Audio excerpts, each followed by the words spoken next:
Hello, Tecumseh, you outstanding provider of various specialty chocolates and cheeses. Welcome to the Tecumseh Bicentennial Podcast. I'll be your host, Benjamin J. Nichols, but you can call me Thing One. Today, we'll be talking to Tecumseh graduate and local barista, Rocky Rhoades. We will reveal the answer to two truths and a lie from yesterday's episode with Deb Burton of Burton Agency. And Robert Elliott of Clan Elliott will share a bit about the naming of Tecumseh. I feel like my Scottish accent is getting better. If you have frequented the Starbucks in the Bushes Plaza or Basil Boys with any form of even semi-regularity over the last few years, there is a good chance that you've encountered a young lady with crazy curly hair, a giant smile, and a fantastic personality. Her name is Rocky Rhoades, and she is my interview for today. Our conversation was fast-paced, a bit frenetic, and had what could be considered an alarming left turn into cannibalism. Names were dropped, some of which you may recognize. Artists were invited to draw pictures, and entrepreneurs were challenged to open an arcade. We covered a lot of topics within a short time, sometimes within the same sentence. To my knowledge, no one was harmed in the recording of this episode, so buckle up, Tecumseh, and let us dive into today's interview. Hi, I'm Rocky Rhoades, or like Hannah, but like Rocky is how anybody would know me. I used to go to Basil Boys a lot too, so some people might know me from there, so that's kind of neat. That is neat, I agree. Rocky Rhoades, what is something about you that is not a secret, but most people probably don't know? I was born in Germany. I don't hide it very well. I talk about it with my coworkers every once in a while, but I lived there for 10 years. I've been in the U.S. for 10 years at this point. I don't have an accent whatsoever. I came to the Midwest and immediately it killed any accent I had. It was just, I became a Midwesterner alarmingly quickly. Do you Mein speak Deutsch ist German? wirklich schlecht, aber yeah, I can just pull that out randomly and it's so much fun because It makes me so happy. It makes me so happy. I don't change tones. I don't know. Some people change tones whenever they switch languages, and I don't. It doesn't make sense to me. It's not even like a dialect thing. People just make their voice deeper for a different language. No, it's just continuous. Sure. Okay, what else? Because you said many, so now I'm just going to I was throw born on the once, spot. and I went online, and I'm an ordained minister because I saw it was a thing you could do. And I have like paperwork and everything for it. It's just like the Church of Life online. And I was just bored. I want to see if I can do it. And I did it. And now I have the certificate. I have a friend who's like, as soon as she figures out her relationship, she's like, I'm going to hit you up. Outstanding. It's just a fun little fact. That is a fun fact. I agree. Rocky, what gosh. hobbies do you have? I like starting random projects. I consider that a hobby at this point. Starting random hobbies. I crochet every once in a while. Let's say jack of all trades, master of none. That is something I kind of accidentally live by. That's all right. But a master of one isn't very... I can't remember the end of it. Jack of all trades, master of none, but still better than a master of one. It makes sense. That's what it is. I picked up a cake decorating class with my mom once just because we were looking for random stuff to do. We're doing a motorcycle class soon. I have like an imaginary list that I'm checking off, and I don't know the list until it's done. A weird combination of things. Okay, motorcycle class is coming up. Cake decorating, you already did with mom. You crochet. All right, what else you got? I do alterations for people sometimes. I worked in Toledo as an alteration specialist for a bit. I collect jobs, weirdly. That sounds awful. But I lived in Ann Arbor for a little bit, and I literally just like hopped around to different things because I was there, and why not? I was a trivia host too. People paid me to go to random bars just to talk. That's all right. Professional yapper, essentially. Rocky, if you could have any superpower, I'd have to say teleportation. I waste so much time in my car. I like playing music and stuff, and it's fun, but I like going places. I like seeing things, and I do believe that a road trip is a lot of fun. But sometimes it would just kind of be nice to like, because I have an uncle who lives in New Orleans and like around there, and I got really into gumbo. I cannot have gumbo up here. It tastes different. And so every once in a while, I'll just start craving it randomly. And it's just so mean. It's like, I want it. I can't have it. You can't exactly mail that up here. No. So that should be one of your hobbies then, probably. Learn how to make gumbo the way you want it. I have tried making it before. It came out really like watery somehow. Okay. I mean, it tasted good. I wasn't that mad, but like it didn't taste right. Okay. Do you do the roux on a grill? I tried so hard. Did you? In the end, it didn't even matter. Yeah. Anyway, I listened to that song on the way over here, actually. It just popped up randomly on my playlist. I might try again and just like text my uncle and beg him to ask anybody he knows for a recipe. And be like, can I just steal yours, please? My dad lives in North Carolina right now, and there's this southern grocery store called Publix, and I cannot explain it to you, but my entire family is obsessed with their sandwiches. It's just like a grocery store that has a deli that sells sandwiches, but every single...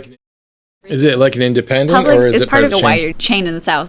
The deli is just part of Publix. It's a random grocery store, and for some reason, all my family members were like, yeah, this is it. This is the store that we like our sandwiches from. Teleportation be pretty solid with New Orleans, on the one hand, North Carolina, and then, you can go and get your snacks. Get your sandwich, get your gumbo, have yourself a mighty tasty dinner. I could also, go to Germany again. Be like, hey guys, it's been a while. Do you still have family in Germany? Okay, so we moved over because, my dad was an IT specialist guy, and this was the early 2000s, so that meant something. I'm sorry. That was so mean.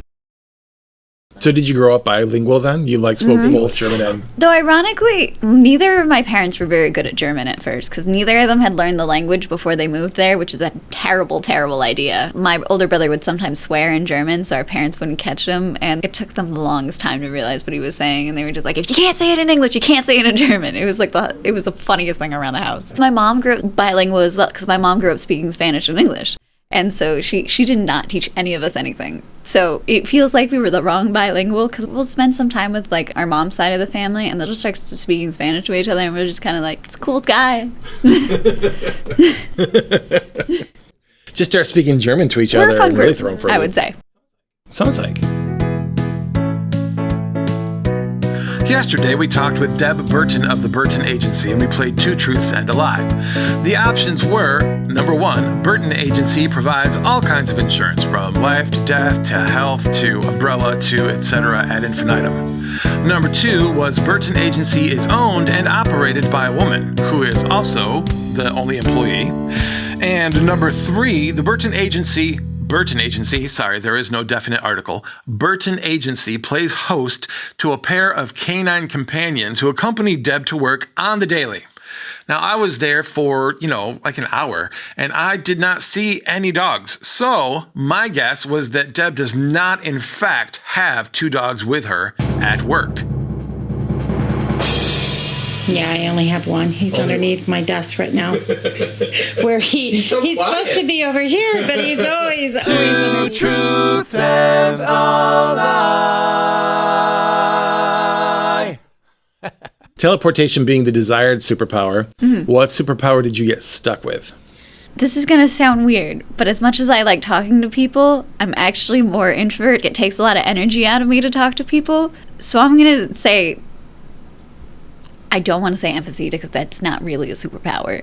I like connecting with people, except it exhausts me. And at the end of the day, I just kind of sit in my room. I'm like, nobody talk to me for the next couple hours.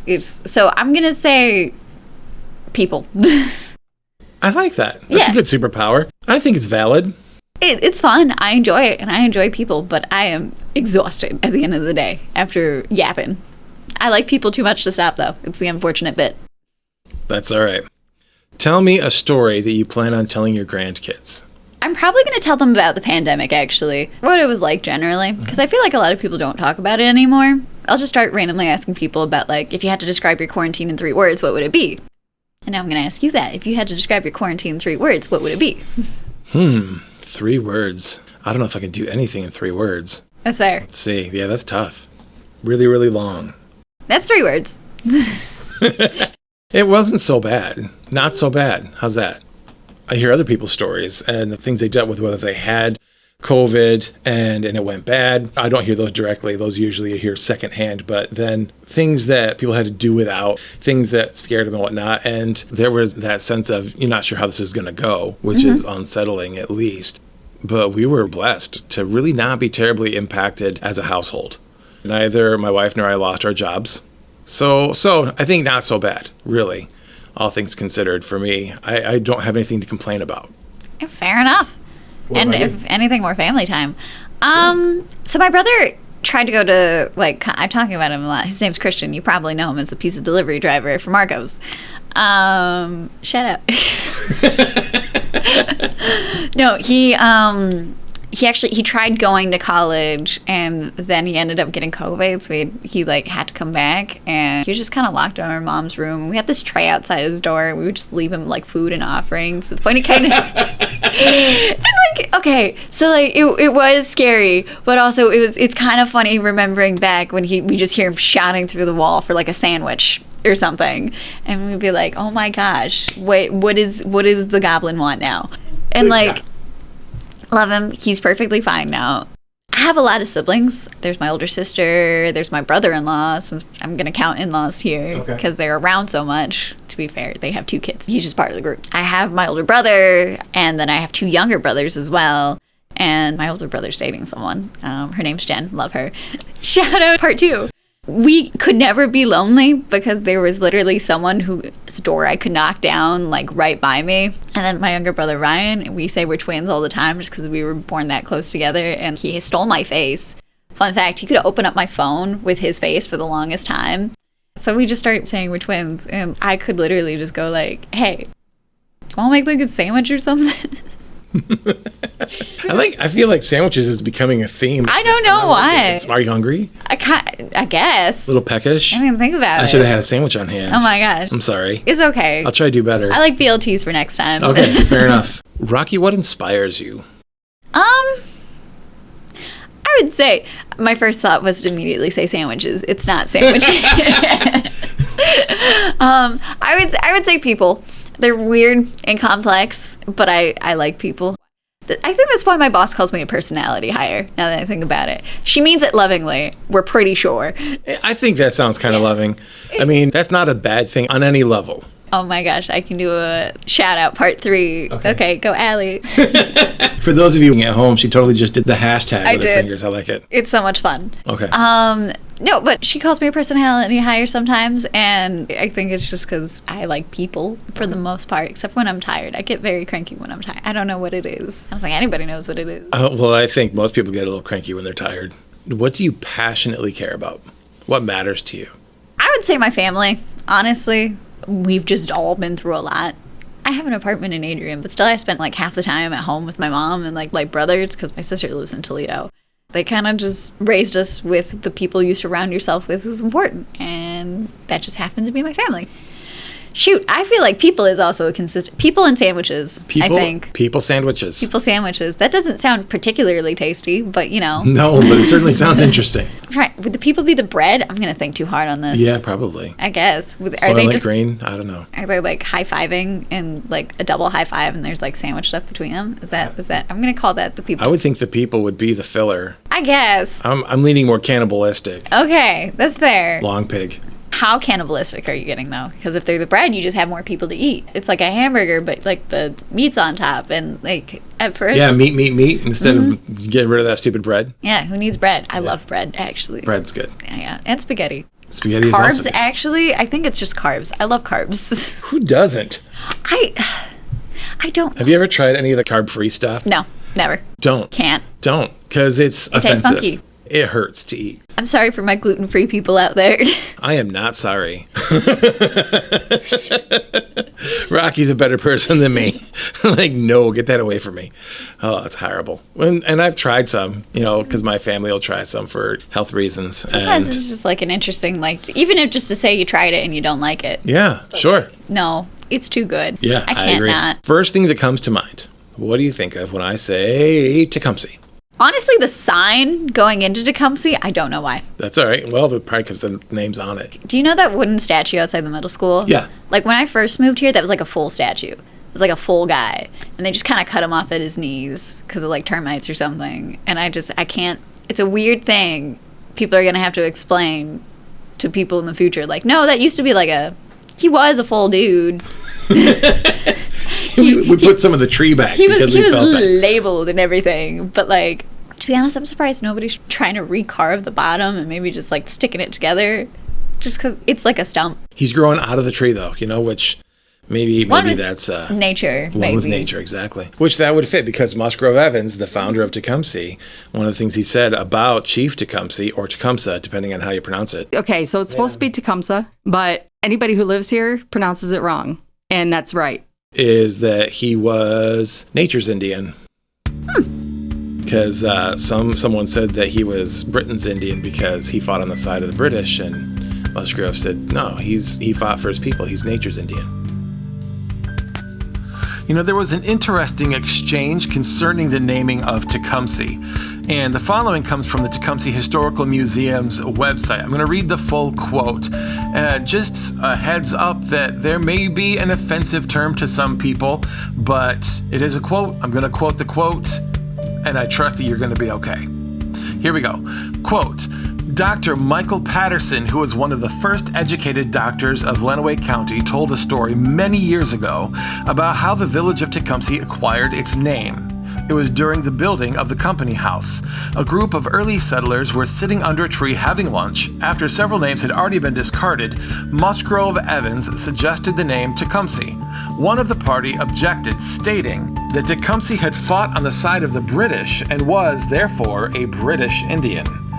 Evans stated that he was mistaken and that Tecumseh fought for himself and his people and was nature's Indian. Austin Wing, another earlier settler and financier, agreed, saying, "That is a fact, and one of nature's noblest specimens of a red man," unquote. Speaking of the name Tecumseh and this exchange between Musgrove Evans and an unknown settler, who for the moment I'm going to refer to as Milton Plot Fodder, Bob Elliott has a bit more light to shed on the subject.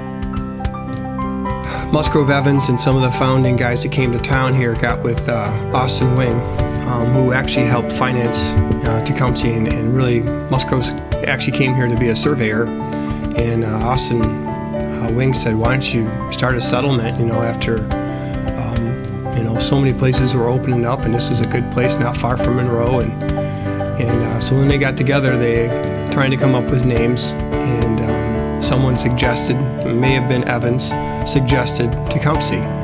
And Tecumseh being a Shawnee leader in the day that actually fought against Americans in the War of 1812, he wasn't real happy with the Greenville Treaty in the day that ceded so much of the Indian lands, and Musgrove apparently said that, he was a noble man. He fought for his people and tried to unite the tribes, the Potawatomi, the Shawnee, all the different tribes, and keep their lands. And unfortunately, the Battle of Tecumseh, he was killed.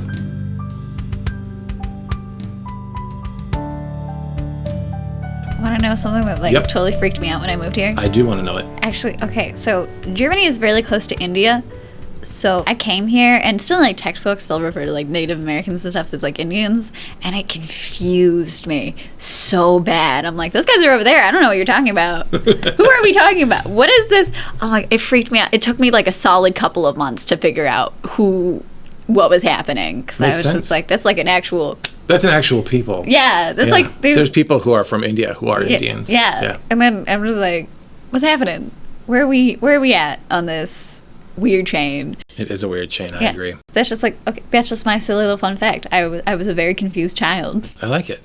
Mm-hmm. I'm a very confused adult, so I get it. It stays consistent. I think that's everybody. I think everybody's just varying levels of confused, and then they choose things to specialize in, and then I guess that's why communities are important, I would say, because people focusing on one thing and other people can focus on other stuff, and then you get a whole functioning ecosystem. Wow. Shore up each other's weaknesses. Hooray.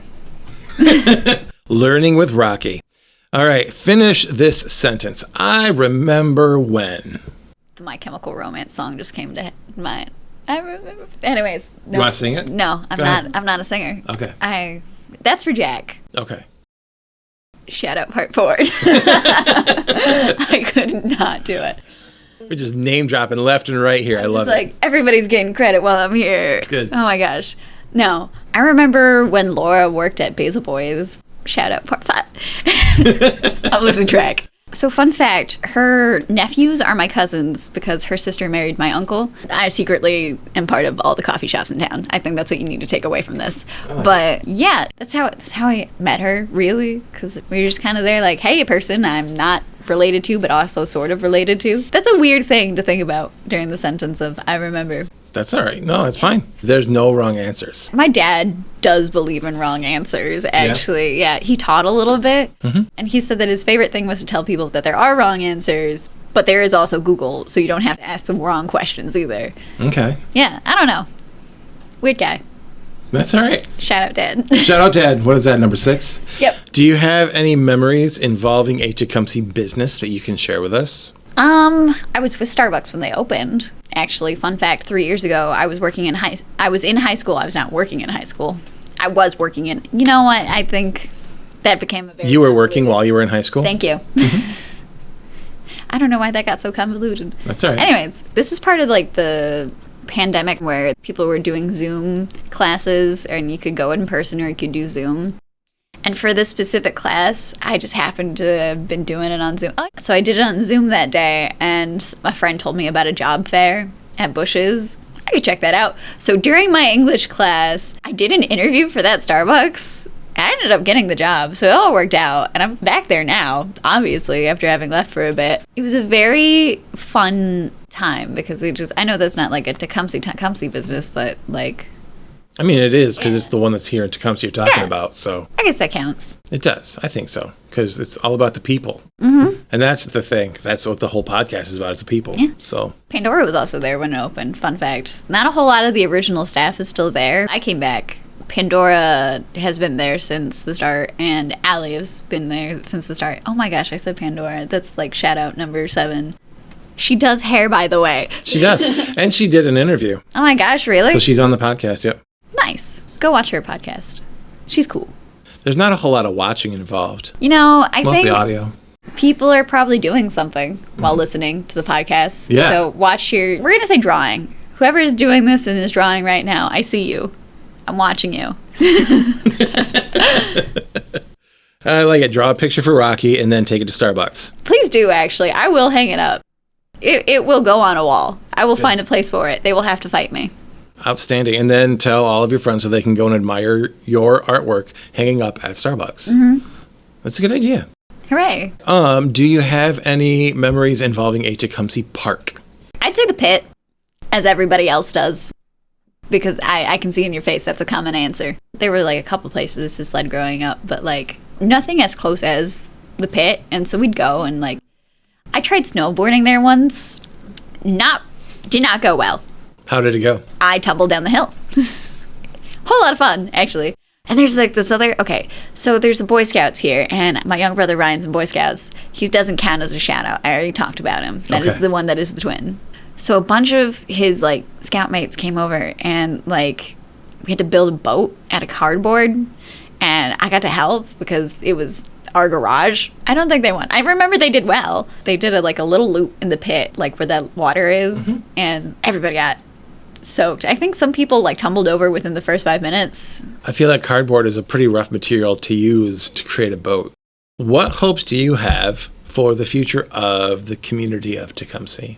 I would like to see more community events, more people go to those. I know it's fairly active for the size of the community we have. It's definitely not bad, but just more people drawn in, I guess. And maybe a little bit more to do other than coffee shops and vintage stores, though I do love those. I literally just went shopping with a friend throughout the town recently, but more businesses coming in, I guess, I would say. Okay. I feel like we're pretty consistent on what the Midwest has available, but I would also maybe like an arcade or something to do a little bit.